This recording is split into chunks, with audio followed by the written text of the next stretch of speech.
Hello and welcome to the Power Lunch Live podcast, where we do it live and then record it and put it on a podcast feed. I'm Michael Whitehouse, the guy who knows a guy. For those of you who are new, I bring together four interesting people and they bring a topic with them. What we've done previous weeks is I did a quick intro around and then we got to each topic in turn as we had time. And I'm going to experiment this week with something new that we're going to have each person introduce themselves and their topic at the beginning, and then just kind of let the conversation flow however it flows from there. This may work, it may not. Probably no one will die, and if they do, the ratings will be amazing, and it hopefully won't be. So the first person who is up is Chris Nelson. So you're going to have about 2 or 3 minutes. Introduce yourself and tell us, talk a bit about your topic, which is open innovation, communication, and leadership. And let me hit the right button to get the right layout. There we go. And Chris, you got the big box. Go for it. I got the big box. I still feel a little bit trapped. I love talking about actually innovation, and that's one of the places I play with in the corporate space, as well as actually taking a recipe that from improv, inspired by improv, fitted to organizations that increase engagement, retention, recruitment, innovation, and productivity, and have a ton of fun doing that. So that comes from improv. And one of the questions I like to ask you, did anyone get their script for today? Life is improv. Michael, maybe you got part of script up there. No, I didn't get any script at all. No. Oh, yeah, I didn't either. Life is improv, and I just share a cool way to play it. It changed my life, reprogrammed me in a powerful way. And the thing you see in that corner, Speaker Skills Plus, is one of the things I play with as well. I am a professional speaker. I went from a fearful speaker to one that has a ton of fun. I share those secrets with other speakers, as well as this was created for me to actually, instead of working on my speaking skills, which wasn't working for me because I don't know how, but the remote control would end up in my hand and maybe a bowl of cereal would end up the under, and I'd end up sitting down and not working on my skills. But I found a way to play on my skills. So I created a playful environment of inevitable success to grow my skills, because I never procrastinate when it came to basketball or improv. And I go, how can I put that into speaking? And so I created a group. It's now commercialized. It's been going for a couple of years. It's a ton of fun if that fits what you do. And you are a speaker out there. If you're an entrepreneur, a business owner, I want to help you grow your business in that way. Plus, I'm a heart-centered, connected entrepreneur and coach, consultant. I love to support other heart-centered, purpose-fueled, mission-driven leaders. And I will stop right there. Fantastic. All right. Next up is Dr. Kelly, who I had the chance to talk to recently, interviewing for my other podcast. And so tell us about yourself and what all you do. Well, I do a lot, but right now I'm focused on one thing, which is I am a podcaster on a very popular paranormal show. And Chris, I don't know how to follow that and make a nice transition, as they would say, but I'm just going to go for it here. Yes, Michael, I was on your show just recently, and thank you again for having me. The topic I am chasing right now, I am going to be a featured workshop speaker at a very large mega conference in 2023. It was postponed in 2022. And I am chasing the conversation of alien visitation. And so what I'd like to propose a little bit, and how did this all get started for me? Let's see if you can see this. I'm going to hold this up. So this picture here, that's better. This picture here is what happened to me about 6 months to a year ago. And I never believed in aliens before that moment, but I'm starting to wonder what put that handprint on my body. So the question I want to talk about, if we have time today, is whether or not we think we're being more frequently visited by extraterrestrial forces or whatever you want to call it, and see if we can put our heads together and figure out what's going on and why it's going on. So that's where I'm going to end it right here. So, all right. Welcome. And next up is Dane. Dane Dormio. Hey, Michael. Hey, everyone else. Good to see you. Good to be here. I am Dane Dormio. I'm a martial artist and mind-body mastery mentor, which means that I help ambitious professionals and aspiring high achievers to optimize their mind-body energy system and actualize their full potential. And there's two basic aspects to mind-body mastery, which are the internal path and the external path. And the internal path has to do with managing, with regulating body, breath, and mind together to manage state moment to moment. And state, of course, is the basis of everything. It's the basis of your experience of life. It's the basis of performance. It's the basis of happiness and success and emotions and relationships. So being able to regulate body, breath, and mind together to manage state moment to moment is based on having a personal daily mind body energetic hygiene practice, what I call your daily mind body multivitamin, because it's something that we all need anyway, just to maintain baseline physical, mental, emotional, spiritual health, wellness, and fitness. And it's also the key to developing the ability to manage stress. And essentially, a complete mind body practice is a combination of gentle exercise, breath work, and meditation, all rolled into a single activity. In other words, it's the good kind of multitasking. And that's the basis of the internal path, is the things that a lot of us are telling ourselves we need to be doing anyway. I need to be exercising more. I should be meditating, is the basis of mind body practice.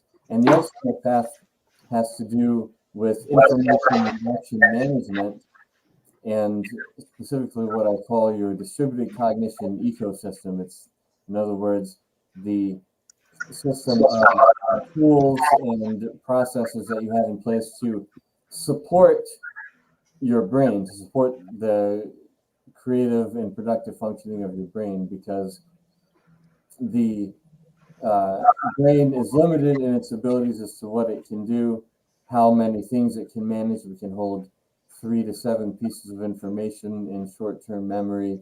And so if you think about it, if you try to use your brain as a calendar, it doesn't work very well. It works a lot better to actually have an external tool to use for that. And for managing information and action decisions for just about any independent adult in the modern world involves a lot of information and a lot of action decisions to make, and having a trusted system outside your head and reliable tools that you can use is the difference between how much mental math you can do in your head without any kind of tools at all versus how much you can do with a calculator or just a pencil and paper or with a spreadsheet. The tool-assisted human brain is orders of magnitude more powerful, more creative than the unassisted human brain. So having a trusted system outside your head is the basis of the external path. Very good. All right, and Lisa, you're up next. Hey, thank you. Thanks, Michael and Dane. I feel really grateful to follow you with what you're saying, because it really is an internal job of what we're doing with our businesses. And if we're not good on the inside, it shows on the outside. So yeah, thank God calendars are external sources, because I can't do that one in my brain. So what am I? I am a digital marketer. My marketing business has a focus on developing strong relationships, and my clients are entrepreneurs who want to stand out from their competitors and manage their reputations and legacies. So digital marketing, I share tips and strategies to help you with your online business using automation and duplication. So yeah, it's it's definitely a process, something I've learned because of the time I've spent with my inner self, and that's just made such a huge difference on the outside. So that's me. Grateful to be here. Thanks, Michael. I'll bring it back to the big screen. So we had a great assortment of people here, and what's as I always say, I think I said before I went on the air, this show is ruled by serendipity. So my strategy in terms of who's on the show is based on when people signed up and what Fridays they're available. We bring them together and see what conversations arise. I definitely saw, Chris does improv. He fits into anything. Dr. Kelly and Dane, I saw them together. I'm like, okay, they've both got, sort of a bit of the mystery of the universe. And then Dane and Lisa go together because Lisa want to talk a bit about, mental health and the mind and those sorts of things. So seemed like a lot. Now, my clever plan in the past has always been like one person led off. That was our topic. We talked about that. And then I pivoted this one and just realized the challenge is now what do we talk about? Because we have all these things together. I will, however, say before we get started, I would rather have people talk over each other than dead air. So be polite, obviously, but don't be too polite. So if you have something to say, just say it. It's like one of those cable talk shows with the talking heads. Just jump right in there. There you go. Now I've got the cable talk show vibe, right? I don't like that look, but here's the cable talk show vibe. So feel free to just jump in if you have a thought there. So who would like to grab the conversation and pull it in their direction of interest first? Michael, do you have any good questions to toss us? Kind of like a panel? I could do that, except I totally changed my format and didn't think through it into what the topics would be. But Dane, since you did have a question, what would it be? Well, yeah. So Dane, what is the topic that you brought us was martial arts, mind, body mastery, and spiritual awakening. So if you had a question that we should talk about, what would it be? Okay, well, I can toss something out there which I think can intersect with all of our areas of interest in various ways, which is transpersonal psychology, and particularly the work of Stan Grof. Are you guys familiar? In particular, Dr. Kelly, this the work of Stan Grof in transpersonal psychology generally relates to the area of alien abduction. But Stan Grof is the grandfather of transpersonal psychology, which is the area of psychology that deals with experiences outside of or separate to the ordinary egoic consciousness. So the ordinary consciousness is you as this isolated individual, the egoic consciousness.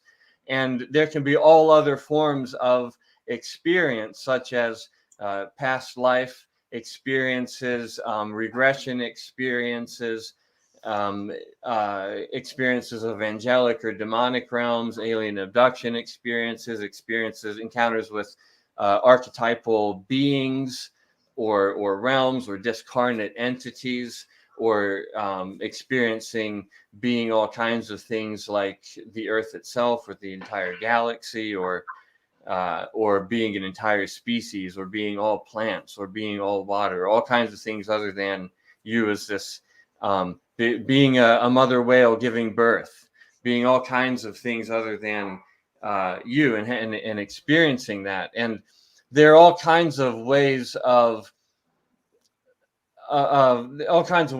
these kinds of experiences arise. But Stan Grof was the way that he got started in this was he was one of the original psychotherapists in Prague in the 1950s to experiment with LSD assisted psychotherapy. And he did that for 10 years and investigated deep states of consciousness and this sort of process that people would go through, where they would start to release the immediate layers and go backwards from their biographical memory, what they could remember in their biographical lifetime, their experience, and they would go back and they would regress in sessions over time. They would regress closer and closer to being born, and then they would regress to actually being to around the time of birth, the perinatal, and then they would actually regress to, so they would remember things from when they're like a very, like a newborn baby, or just around the time they're actually being born. And then they would regress even when they went even further into the prenatal realm, where they would actually have experiences, imprints from being in the womb. And when they progress even further beyond that, they can go anywhere, be anything, basically. And so that's through doing that work, he developed the most comprehensive map of the human psyche ever created. It transcends and includes both Freud's map and Jung's maps of the psyche. So, and then he went on from, he eventually also developed a methodology called holotropic breath work, which has often been described as being a lot like an acid trip without the acid. And he's documented and categorized many experiences over the years, where whenever somebody he was working with would report some kind of experience or memory, he would, whenever it was possible to empirically verify it, to check out the facts, he would always look it up, and it always turned out to be true whenever there was an opportunity to verify the information. So Dane, don't you think it's a belief that if you believe in that your mind will just keep working it until you figure out what it is that you believe? I mean, it's your belief. That's where it's coming from, where that person, he came up with that idea. That is his belief.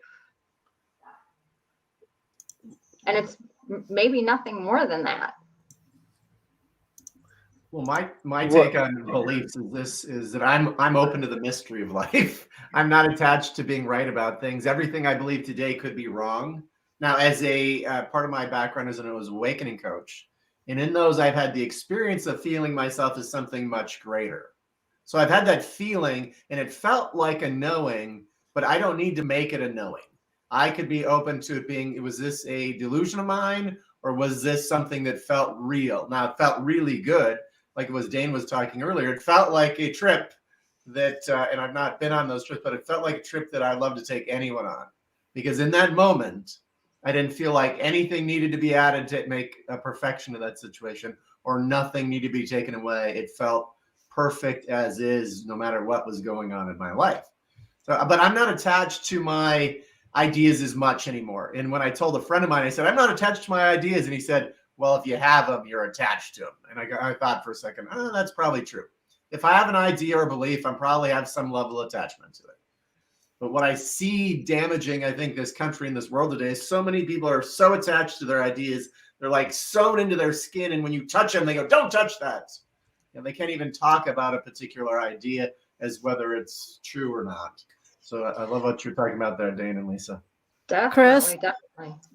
So Chris, Chris and Lisa and Dane, I'm trying to find the connection here with what you're saying to, like Dane, you talk about spiritual awakening. Okay.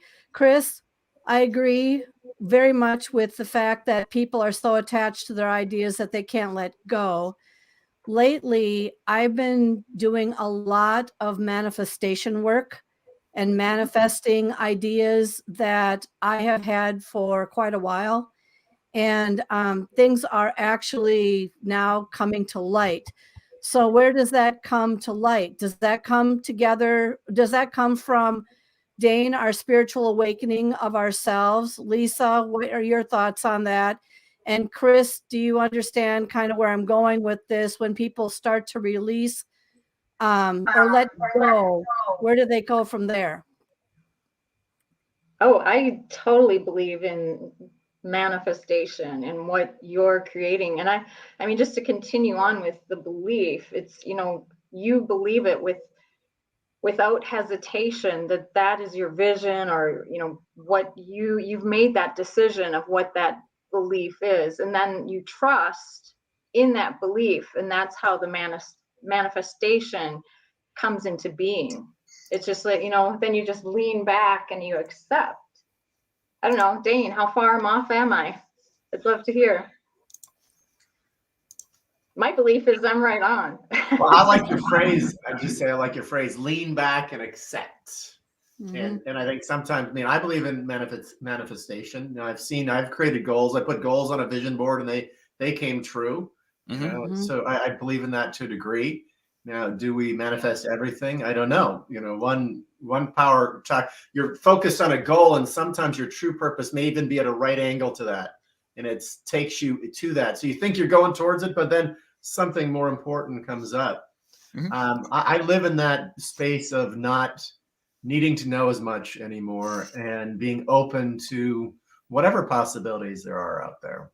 Oh yeah, I one of would my daily affirmations is I don't understand and I don't need to understand. Yeah. Yeah. Beautiful. Sorry, Dr. Kelly, you were saying. Oh, no. I was going to agree with that 100% because I've been really looking into the law of attraction. And I'll just give you just a little brief example here to try to connect what we're talking about here. So about a year ago, I was contacted to be on a game show in Hollywood, a new game show. And the producers had contacted me and they were very interested, and they still are interested. But of course, with our pandemic, things kind of threw a wrench into that. Well, I latched onto the fact that I was going to Hollywood. I was going to be on this big game show, and oh my, I'm interesting, and yay for me, right? Well, guess what? With the pandemic, things got moved out, and now I'm not even sure this game show is going to go on. But I agree with both of you, Lisa and Chris, that what happened in return was that out of the blue, out of nowhere in sight, I got contacted to be a featured speaker at this UFO conference that was to happen this March, but it'll happen next year somewhere else. And I was so focused on being on this game show that I didn't allow myself to just let go and let other opportunities come into my space, if that makes any sense. So being from a spiritual awakening point of view, especially with martial arts, what kind of a connection are you trying to make with I presume that you teach martial arts. What kind of a connection are you trying to assist your, I don't know, clients with in terms of being more spiritually awakened?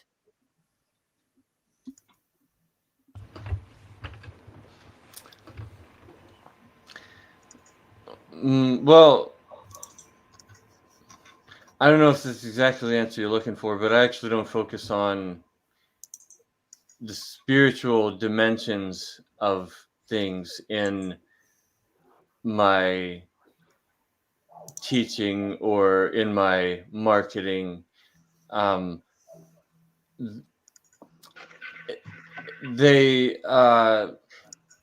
Which is not to say that doing this kind of work, the internal work and the external work, regulating, developing the ability to to manage your state, and developing efficient systems for information and action management. It actually turns out that those do have a back door, or have a back door for spirituality to come in, but that's, if anything, that's a side benefit. It's kind of icing on the cake, which is, and to what might help this make more sense is the way, like, the first major spiritual awakening of my life. I've been led to do the work that I do by a series of spiritual awakenings, and the first one came about as a result of getting into internal martial arts, which was I graduated from college and moved to Southern California for graduate school. I'd been doing martial arts since I was a kid, all different types of external martial arts. And then when I graduated from college and started graduate school, I started practicing internal martial arts. And I was just looking for new martial arts to do. I grew up as a rational, materialistic atheist in the Bible Belt, studied math and physics in college.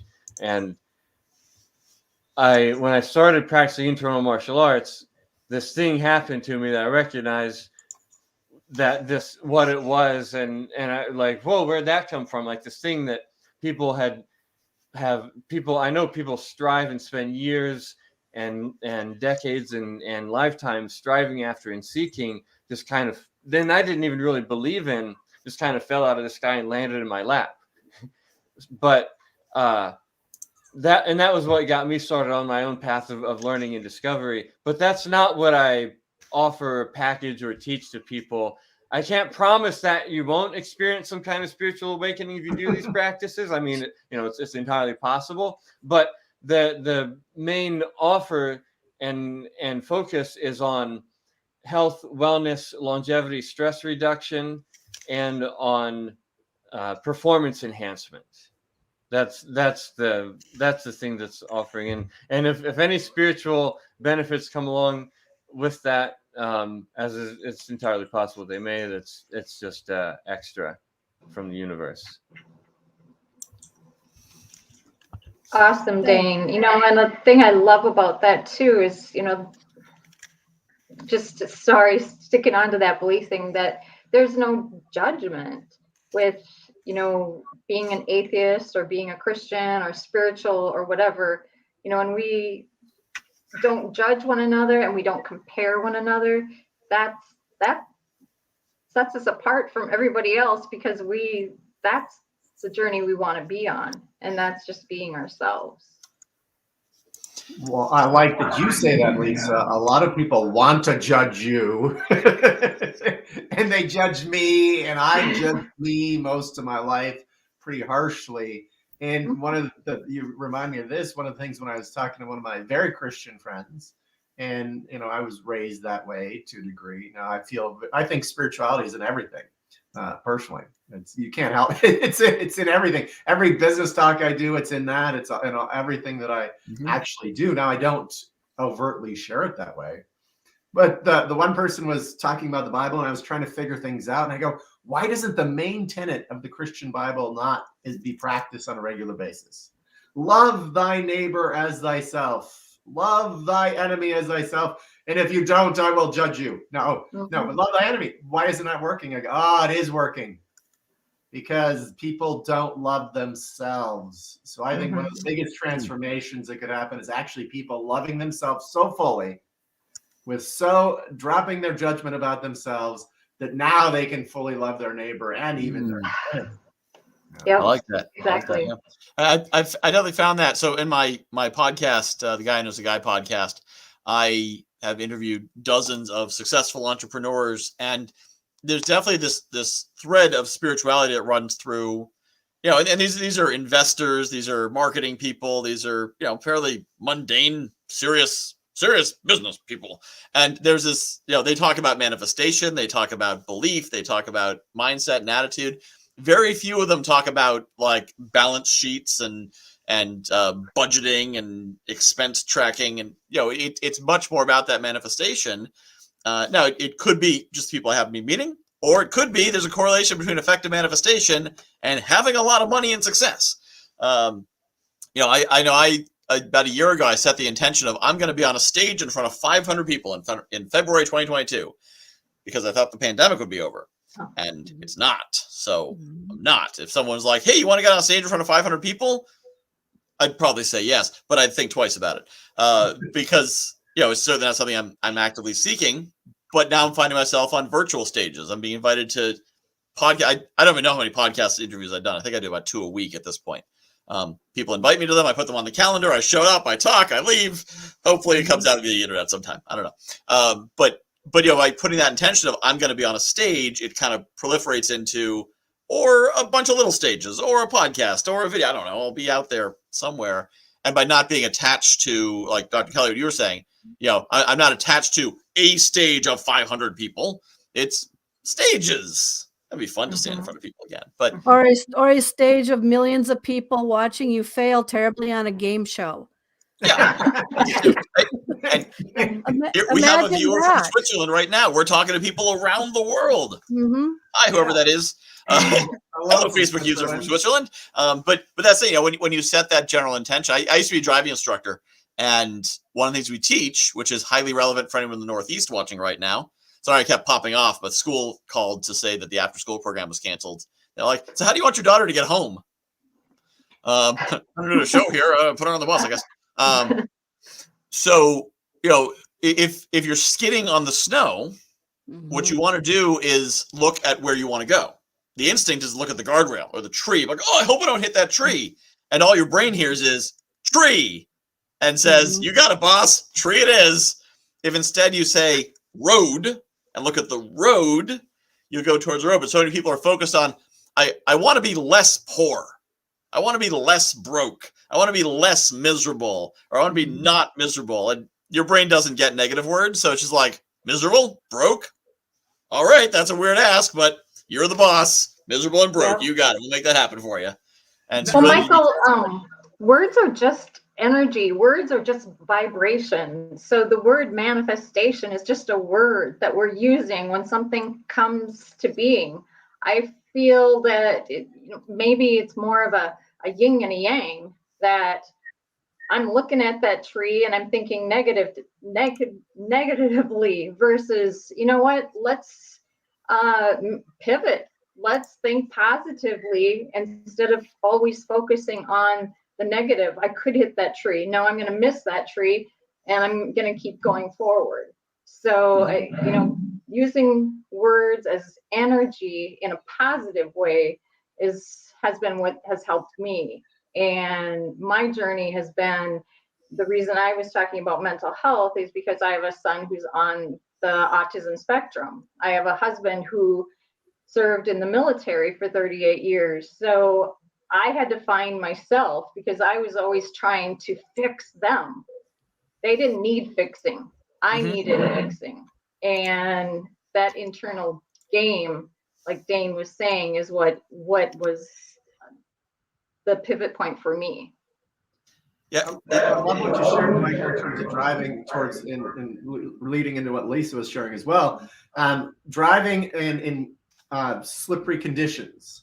You see the tree, you're sliding towards the tree, but interesting thing, if you turn away from the tree, you might end up hitting the tree anyways. It's actually turning towards the tree, getting the gas, getting the traction again, and then slowly turning out of that slide that actually works to get out of the slide. And I've worked with a lot of CEOs that actually have a lot of fear has driven them to where they're at. And they're constantly fearful of all these things, but they're not manifesting them. They're actually keeping them out and creating something incredibly powerful, even with all these fear thoughts going on.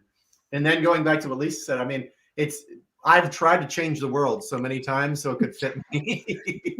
And it reminds me of the Byron Katie quote, when you argue with reality, you only lose 100% of the time.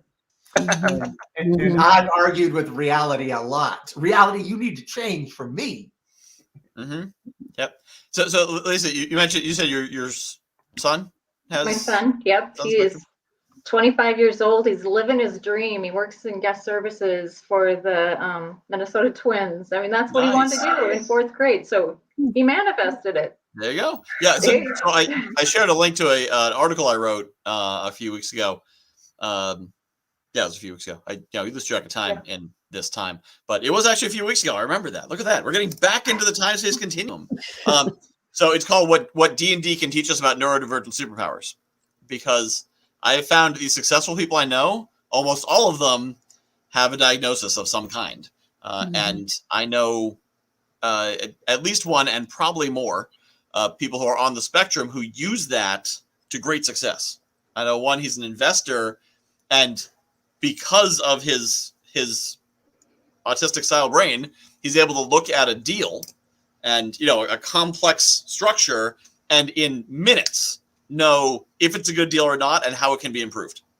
Where someone else might, need to look over it for 2 days with a team and they miss this and they might not see that. He immediately sees it and So he can look at an opportunity. He sees an empty warehouse, and immediately his brain's like, and he can figure it out. He can lay it out in a way that mathematically makes sense, and made millions because his leverage. There's this assumption of there is the proper brain, and there are different forms of broken brains, as opposed to accepted brain. as opposed to there are different styles that are good for different things. I don't know if you play Dungeons and Dragons, but the example I use is in D&D. There's different classes. There's fighters, there's wizards, there's clerics, there's rogues, and they each do different things, and they do them really well. They do other things really poorly, but you wouldn't want to have a party that's all the same class. You need those different things, and when you accept that, there's not so much.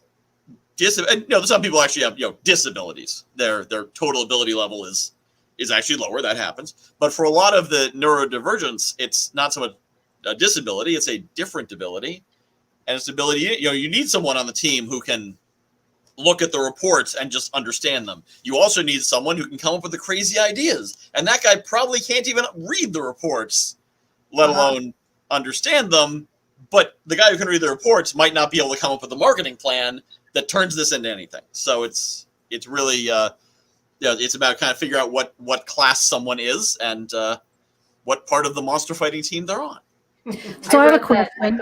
Great article, highly recommended. So I have a question for all of you. Do you think that we're born with particular gifts, or do you think they're acquired through our environmental experiences? Yes. Yes, and. Why do you need to know? Well, I have to figure out where I fall on this realm here, but no, I think it's interesting because going back to the idea that of loving ourselves. Okay, boy, that sure would be boring for the average world to have people run around and say I love myself, because it wouldn't be any fun. It just seems like people get a little bored, so they turn outside of themselves and then they start getting jealous, or they start targeting people or whatever. And so I think about people that are very gifted. And I think about when we think of gifts, we wonder, well, what does that mean? Usually it's someone that has something that's a little bit different than the most people cannot do. So what are your thoughts about, I don't know. I think about you, Dane, for a moment here with Spiritual Awakening. And I think about you, Chris, with your speaker skills. Okay. And some people can, and they're good speakers, and some people just aren't. Lisa, what was your background again? Give me just a briefer again on your background. I am a digital marketer. I am a published author. I'm no one special. I'm me. I'm unique, and I'm awesome. No, you just said the one word. I'm no one special. But that's not true, because not everybody can be an author. Special. Right. You're correct. Yep. Not everybody can be this, and not everybody can be that. And I've tried to be many hats, believe me. So I don't know. What are your thoughts on people that are trying to chase after dreams? Good idea, bad idea? What are your thoughts? And let me just say, only special people get on this show, so better be someone special. That's right. Am I special? Oh my God! I better tell my husband. I love so many parts of your question, and one of my favorite things to do and actually help other people figure things out is do a thought experiment. Like, and people want everything went your way. Like, I would love for everything to go my way for 30 days straight. So I'd get bored with it and go, I want a little challenge in life. But most people would go, would you really get bored with it? I think you would. If there was everything you wanted would come to you immediately, there'd be no challenge in that anymore. And you'd actually, I think, get a little bit bored with it. And so I think you're right in many areas that, and people say, I don't want drama in my life. I go, did you ever go to a movie that was a blank screen and you just sat there for hours and hours? You love drama. People love drama in their life. They just want the certain kind of drama that fits them in that moment. I think it's what I call inside the fence versus outside the fence. I don't want drama inside the fence. So that's I don't want drama with my wife, with my daughter. I don't want drama with the family. And another way to think of it is if you think of yourself like a bulldozer, and the front you've got like the big metal thing, and that's designed to hit things. Like that's where you want the drama. You don't want the drama on the side where it's wide open and like you're looking this way and it hits you in the side or the back. Like I want the drama being in figuring out how to make the connections in my network and concierge business and in meeting the exciting people and in having another interview. I don't want the drama in my friend starts fighting with my other friend. I got to choose between them. I don't want that drama.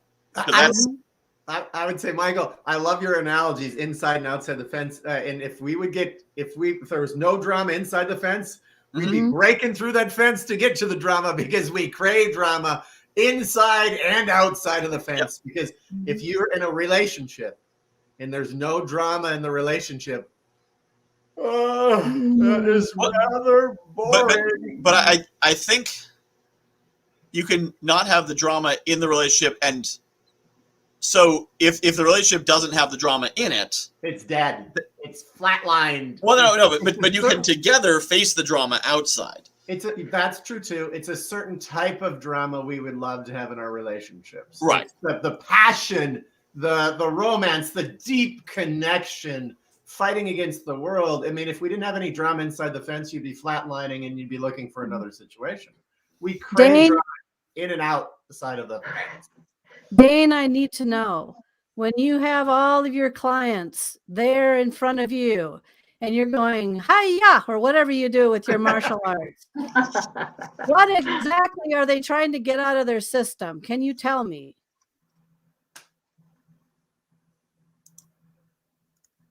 That's a long answer, long pause there, Dane.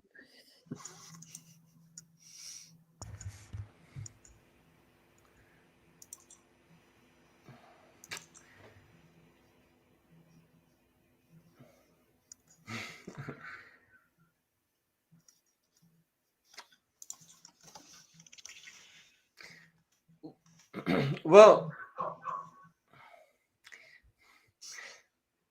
the Tao Te Ching says to become clever, add a little bit each day.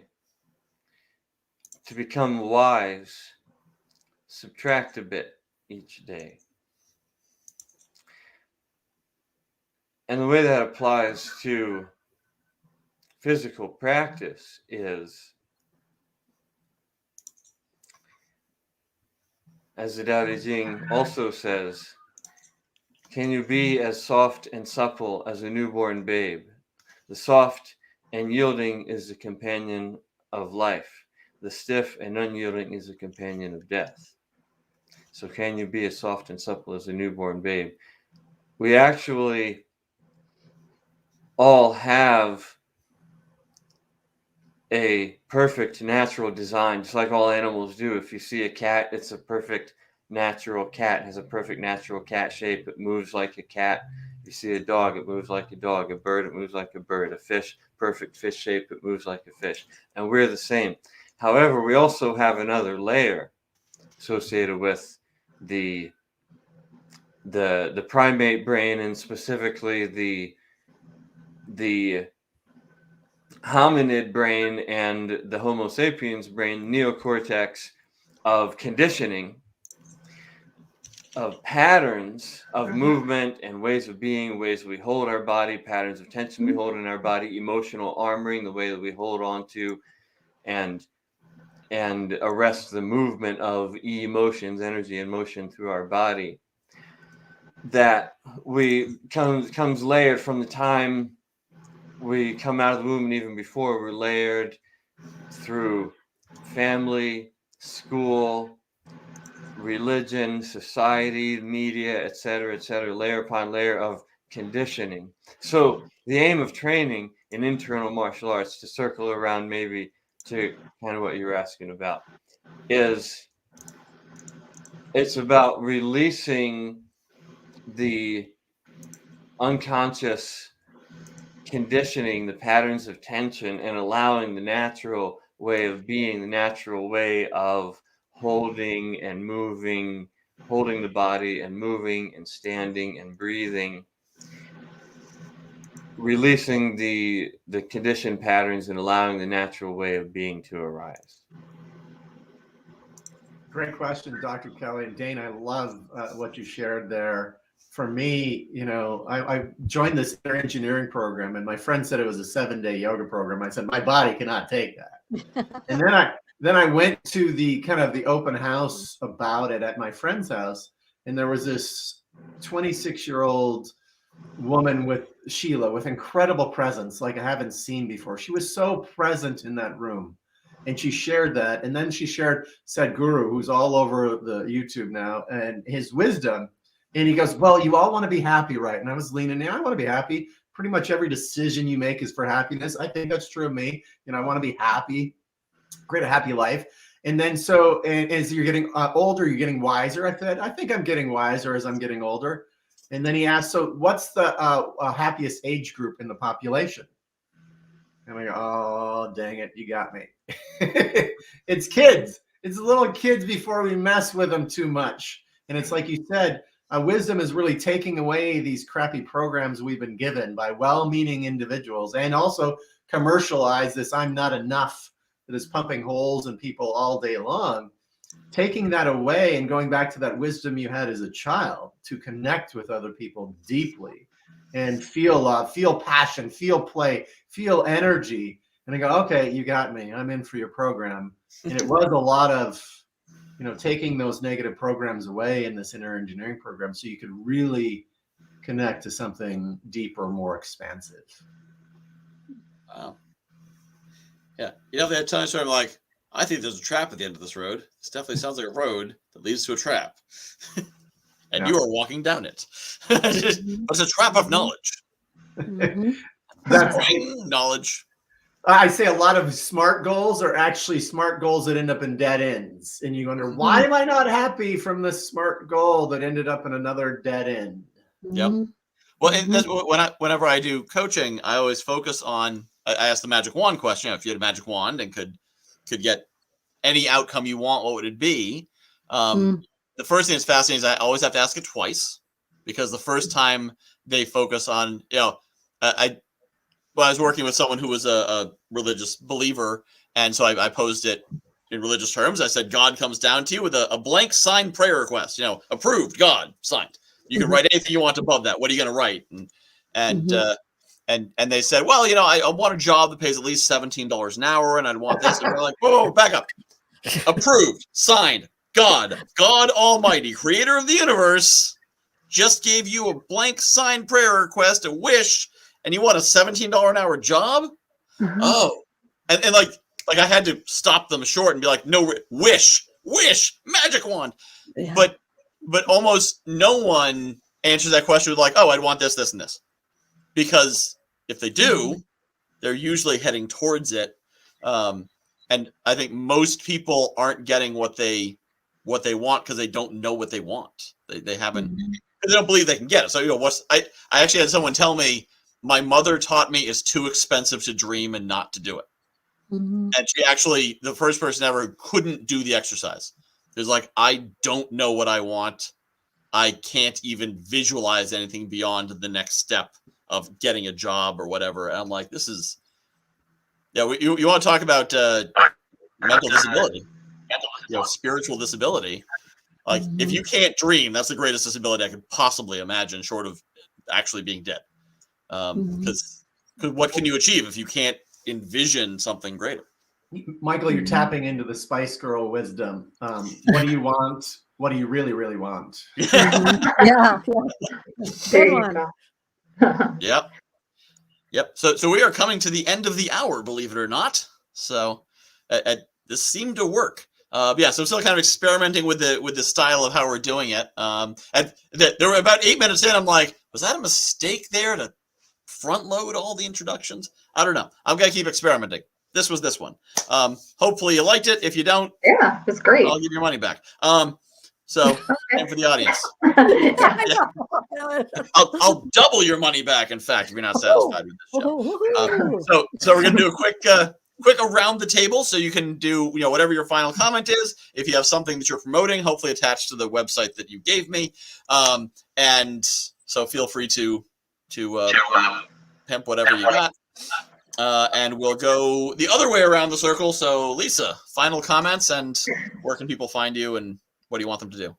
Sure. Well, thank you again. This was a really great conversation, and I feel the success of my digital marketing business does come from everything that Dane mentioned, that it was an internal game. And until I realized that and started the downward journey, the inward journey, that's what made the shift for me. So I do have a free download on my website. You can grab that. It is a powerful secrets to monetize and scale your business. So that's yours for free for joining me here today. And thanks again. Nice being here. This was And say your website out loud, because this will go in the audio feed of my podcast. You bet. My name with my middle initial R. So LisaRCarmichael.com. LisaRCarmichael.com. Awesome. Next up, Dane. Final parting words.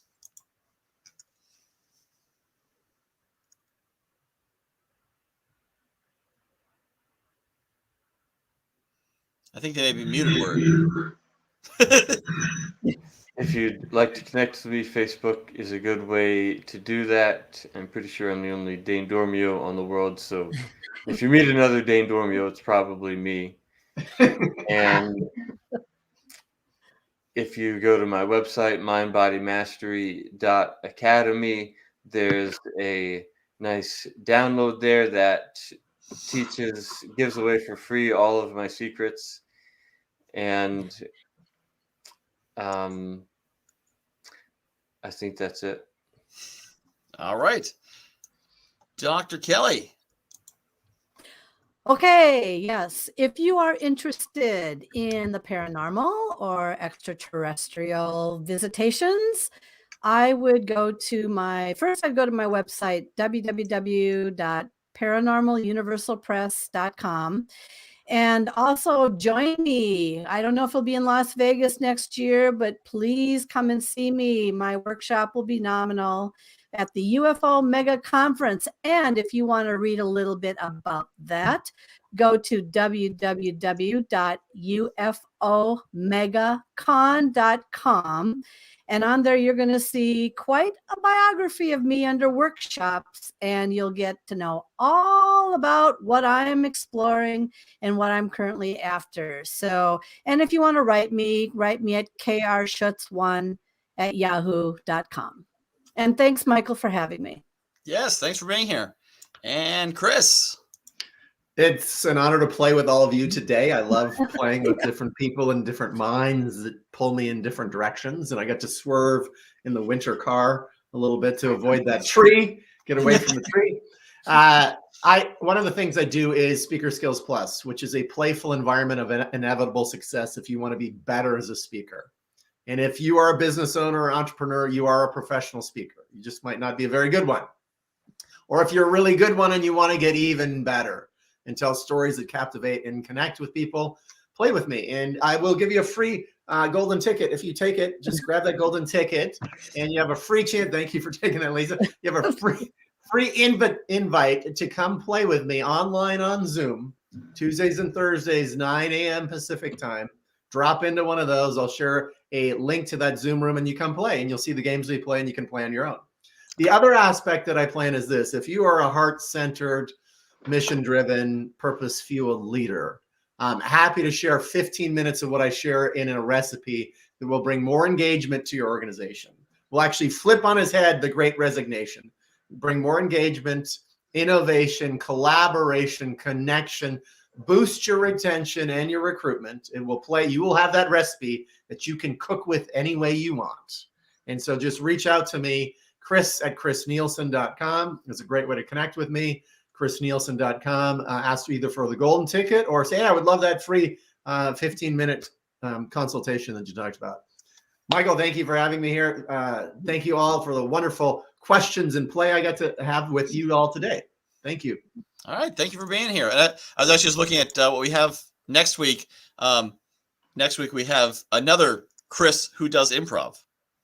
Chris True, who I think I introduced you to. But Chris if I didn't, love improv. if I didn't, I definitely should. Because I think you guys get along. So I got a couple things going on. First off, people should go to morningmotivation.fun, which is my daily motivational podcast. If you like a blast of 2 to 3, 4 minutes of motivation, inspiration first thing in the morning, you can get that right in your email box.